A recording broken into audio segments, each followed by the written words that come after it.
Hi, this is Daniel Harrison. In Mr Applegate's physics class. Today I'm going to be showing you an experiment about Newton's first law of motion. So we have two containers connected with this rope, and they can move up and down freely. But right now, the forces are balanced in them, so they're not moving because an object will stay at rest until it's acted upon by an unbalanced force. So we can do that by adding some quarters to this container, and then it starts moving because the force was greater, the weight was more on this one, and it pulled it down.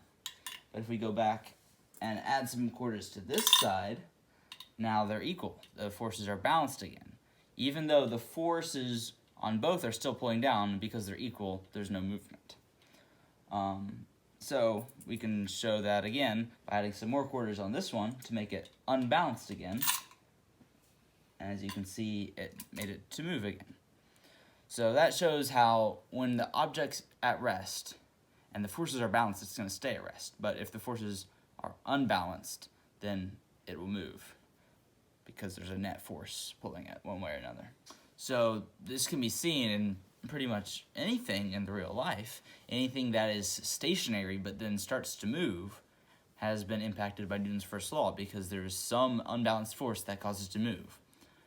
You know, for example, in a car, it's stationary at first, but when the motor starts turning the wheels, that force unbalances the car and causes it to move forwards. Or if there's an apple sitting on the desk and you push it with your finger, that push is an unbalanced force that's going to cause the apple to move.